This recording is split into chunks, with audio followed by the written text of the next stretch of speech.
Hi guys, ഇന്നത്തെ episode തുടങ്ങുന്നത് തന്നെ നീയും ലിന്നും ലിംഗം ഫോറസ്റ്റിൽ ഒരുമിച്ചിരിക്കുന്നത് തൊട്ടാണ്.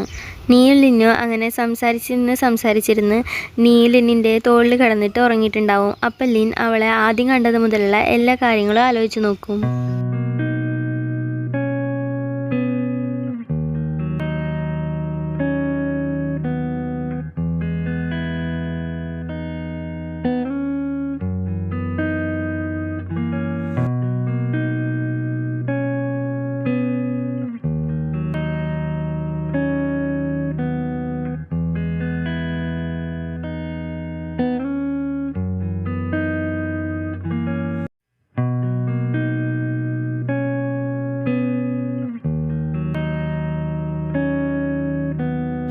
ഇതൊക്കെ ആലോചിച്ചിട്ട് ലിൻ നേരെ നീയുടെ അടുത്ത് ചോദിക്കും, നമ്മൾ ജോലിയൊക്കെ ഒരുപാട് ദൂരമല്ലേ ചെയ്യണം, അപ്പോൾ നമ്മുടെ ലൈഫ് നമുക്ക് ഒരുമിച്ചാക്കിയാലോ എന്ന്.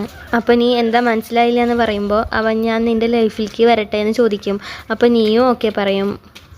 രണ്ടുപേരും അങ്ങനെ ലൈഫിൽ കുറച്ച് കാര്യങ്ങളൊക്കെ അച്ചീവ് ഉണ്ടാവുക. അതൊക്കെ ചെയ്ത് കഴിയുമ്പോൾ രണ്ടുപേരും 2 വർഷത്തിന് ശേഷം കല്യാണം കഴിക്കും. അതും ആ ലിംഗ്വാങ് ഗാർഡനിൽ വെച്ചിട്ടായിരിക്കും കല്യാണമൊക്കെ നടന്നിട്ടുണ്ടാവുക. ലിംഗ്വാങ് ഗാർഡനിൽ വെച്ച് ലിങ് നീയെ കിസ് ചെയ്യും. ഇതോടെ ഇവർ പുതിയൊരു ലൈഫ് സ്റ്റാർട്ട് ചെയ്യും. നീ ഇനി മുതൽ കമ്പനിയിലേക്ക് ഒറ്റയ്ക്കായിരിക്കും പോകണ്ടാവുക. ലിന്നാണെങ്കിൽ അവൻ്റെ റിസർച്ചിന് വേണ്ടിയിട്ടും. രണ്ടുപേരും ഇപ്പോൾ 2 കാറിലാണ് പോകണ്ടാവുക.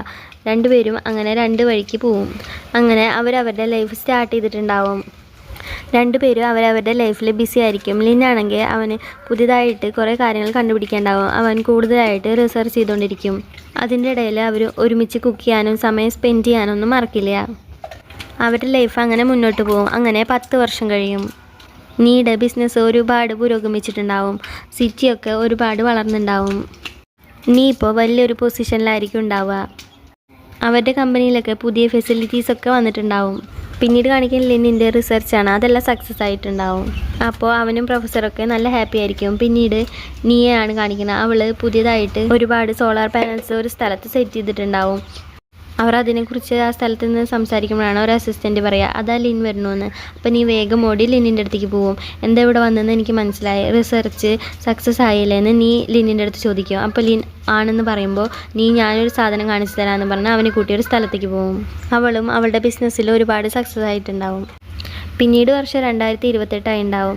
ലിന്നാണെങ്കിൽ അവളുടെ മകളെ കിൻഡർ ഗാർഡനിൽ നിന്ന് കൂട്ടിക്കൊണ്ടുവരാൻ പോവായിരിക്കും. അപ്പോൾ അവൻ കാറിൽ പോണ സമയത്ത് നീയുടെ ഒരു ന്യൂസ് കാണും. അവൾ ബിസിനസ് ഇപ്പോൾ വളർത്തിയിട്ടുണ്ടാവും.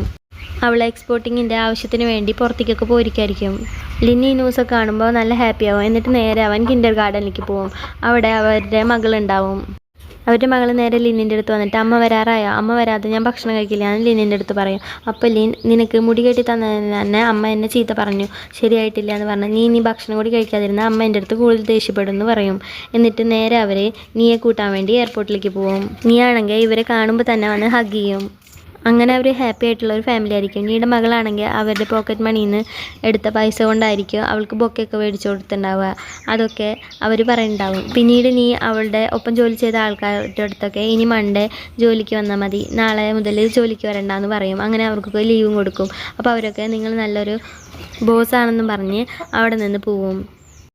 അവരൊക്കെ പോയതിന് ശേഷം നീയും ലിന്നും അവരുടെ മകളും കൂടി അവിടെ നിന്ന് പോവും. അവർ നല്ല ഹാപ്പി ആയിട്ടായിരിക്കും പോകണ്ടാവുക. ഇതൊക്കെ ബാക്കിൽ നിന്ന് ഒരാൾ കാണണ്ടാവും. അതാണ് ഷങ്സു. അവൻ്റെ കൂടെ അവൻ്റെ അടുത്ത് ക്രഷുള്ള ആ ലേഡി ഉണ്ടായിരുന്നു. അവൾ എന്നിട്ട് അവൻ്റെ അടുത്ത് ചോദിക്കും, നീ അവളുടെ അടുത്ത് സോറി പറയണം പറഞ്ഞിട്ട് പറഞ്ഞോ? അവൾ നമ്മുടെ മുന്നിലെ സീറ്റിലായിരുന്നല്ലോ ഇരിക്കണ്ടായിരുന്നത്, എന്നിട്ട് നീ ഒരു ഹായ് പോലും പോയി പറയണം ഞാൻ കണ്ടില്ലല്ലോ എന്ന്. അപ്പോൾ ഷങ്സു അവളുടെ അടുത്ത് പറയും, ചില സമയത്ത് സോറി പറഞ്ഞ് അവരുടെ ലൈഫിലേക്ക് വീണ്ടും പോകണതിനെക്കാട്ടിലും നല്ലത് ഒന്നും പറയാതിരിക്കണതാണെന്ന്. ഇനി ഇത് മൂവ് ഓൺ ആവാൻ എന്നെ ഹെൽപ്പ് ചെയ്യുമെന്ന് ഷങ്സു പറയും.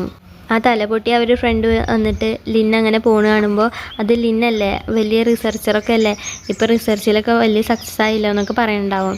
ഇയാളെ ഞാൻ എവിടെയോ കണ്ടിട്ടുണ്ടെന്നും പറയുന്നുണ്ടാവും. അപ്പോൾ ആ ക്രഷുള്ള ലേഡി പറയും, നമ്മൾ സ്കേറ്റിങ്ങിന് പോയപ്പോഴാണ് അവനെ കണ്ട്, അതാ നീ മറന്നു പോയിരിക്കണമെന്ന് പറയും. എന്നിട്ട് അവളാണെങ്കിൽ എൻ്റെ ബോയ് ഫ്രണ്ട് വെയിറ്റ് ചെയ്യുന്നുണ്ട്, ഞാൻ പോവുകയാണെന്നും പറഞ്ഞ് അവിടെ നിന്ന് പോവും.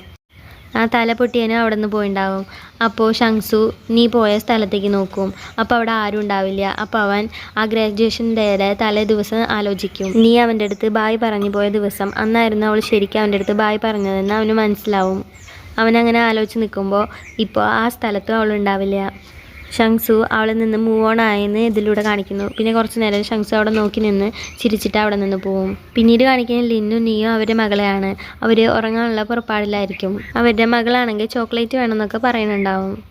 നീ അപ്പോൾ ലിന്നിൻ്റെ അടുത്ത് നീ മകളെ ഉറക്ക്, ഞാൻ പോയിട്ട് ഒന്ന് ഫ്രഷ് ആയിട്ട് വരാമെന്ന് പറഞ്ഞിട്ട് അവിടെ നിന്ന് പോവും. എന്നിട്ട് നീ പോയി ഫ്രഷ് ആയിട്ട് വരും. തിരിച്ചു വരുമ്പോഴേക്കും ലിൻ അവരുടെ മകളെ ഉറക്കിയിട്ടുണ്ടാവും. നീ എന്ന് തിരിച്ചു വന്നിട്ട് ലിന്നിനെ കിസ് ചെയ്യുമ്പോൾ ലിൻ ഞാൻ എന്നാൽ കുട്ടിയെടുത്ത് മാറ്റി കിടത്താമെന്ന് പറഞ്ഞ് വേറെ റൂമിലേക്ക് കുട്ടിയെടുത്ത് കിടത്തും. എന്നിട്ട് രണ്ടുപേരും അവരെത്രത്തോളം മിസ് ചെയ്തു എന്ന് പറഞ്ഞിട്ട് രണ്ടുപേരും ക്ലോസ് ആവും. അങ്ങനെ പിന്നെ രാവിലെ ആയിട്ടുണ്ടാവും. രണ്ടുപേരും കൂടി ബ്രേക്ക്ഫാസ്റ്റൊക്കെ കുക്ക് ചെയ്തുകൊണ്ടിരിക്കുകയായിരിക്കും. അപ്പോൾ നീ പറയാം അവളുടെ അമ്മയ്ക്ക് ഇപ്പോൾ ബിസിനസ്സിലൊക്കെ നല്ല തിരക്കാണെന്ന്. അപ്പോൾ ലിൻ അവളുടെ അടുത്ത് പറയുന്നുണ്ടാവും, നീ എൻ്റെ അടുത്ത് മുന്നൊരു കാര്യം പറഞ്ഞിട്ടുണ്ടായിരുന്നു, തമാശയ്ക്കാണെങ്കിൽ പോലും നമ്മുടെ ബിസിനസ് പുറം രാജ്യങ്ങളിലേക്കൊക്കെ വളർത്തുന്ന എക്സ്പോർട്ട് ഇമ്പോർട്ടൊക്കെ കൂട്ടുന്നു, അത് നീ പറഞ്ഞ പോലെ തന്നെ ചെയ്തല്ലേ എന്നൊക്കെ. അപ്പോൾ അവളും ചിരിക്കുന്നുണ്ടാവും. അങ്ങനെ രണ്ടുപേരും കൂടി സംസാരിച്ച് നിൽക്കുമ്പോൾ അവരുടെ മകൾ വന്നിട്ട് എനിക്കിന്ന് കഴിക്കാൻ ഓംലേറ്റ് വേണമെന്ന് പറയും. അപ്പോൾ നീയോ അവർക്കൊക്കെ ഓംലേറ്റ് ഉണ്ടാക്കി കൊടുക്കും. എന്നിട്ട് ലിന്നിന് ഒരു ഉത്സവം ഉണ്ടാക്കി കൊടുത്തിട്ട് പറയും, നീ എൻ്റെ ലൈഫിൽ വന്നതിന് ശേഷമാണ് എൻ്റെ ലൈഫിൽ ഞാൻ ആഗ്രഹിച്ച എല്ലാ കാര്യങ്ങളും അച്ചീവ് ചെയ്യാൻ പറ്റിയതെന്ന്. എന്നിട്ട് അവരെല്ലാവരും കൂടി ഇരുന്ന് ഫുഡ് കഴിക്കും. അവരവരുടെ ഫാമിലിയിൽ ഭയങ്കര ഹാപ്പി ആയിരിക്കും. പിന്നീട് അവർ രണ്ടുപേരും കൂടി ഒരു ഡോർ തുറന്ന് സൺലൈറ്റിലേക്ക് നോക്കുന്നുണ്ടാവും. എന്നിട്ട് അവർ പറയും, രാവിലെ എണീക്കുമ്പോൾ മുതൽ നമ്മുടെ ലൈഫിൽ സൺലൈറ്റ് ഉണ്ട്, പക്ഷേ രാത്രി സൂര്യൻ പോയാലും നമ്മുടെ ലൈഫിൽ സൺലൈറ്റ് ഉണ്ടെന്ന്. ലൈഫിൽ നല്ലൊരു പാർട്ട്ണറെ ചൂസ് ചെയ്യുകയാണെങ്കിൽ നമ്മുടെ ലൈഫിൽ എപ്പോഴും ആ ലൈറ്റ് ഉണ്ടാവുന്നു. ഇതോടെ ഈ ഡ്രാമ അവസാനിക്കുകയാണ്. ലൈഫിൽ അധികം ടോക്സിക് ഒന്നും അല്ലാത്ത നല്ലൊരു പാർട്ട്ണറെ ചൂസ് ചെയ്യുകയാണെങ്കിൽ ലൈഫ് നന്നായിട്ട് മുന്നോട്ട് പോകുമെന്ന് കാണിച്ചു തന്ന അധികം കോംപ്ലിക്കേഷനൊന്നും ഇല്ലാത്ത ഒരു ഫീൽ ഗുഡ് ആയിട്ടുള്ള ഡ്രാമ ആയിരുന്നു ഇത്. അപ്പോൾ നിങ്ങൾക്ക് ഈ ഡ്രാമ ഇഷ്ടപ്പെട്ടു എന്ന് ഞാൻ വിചാരിക്കുന്നു. പുതിയൊരു ഡ്രാമയായിട്ട് നമുക്ക് വീണ്ടും കാണാം. അപ്പോൾ എല്ലാവരും ചാനലൊക്കെ ഒന്ന് സബ്സ്ക്രൈബ് ചെയ്യാനും പിന്നെ വീഡിയോസിനൊക്കെ ഒന്ന് സപ്പോർട്ട് ചെയ്യാനും മറക്കണ്ട.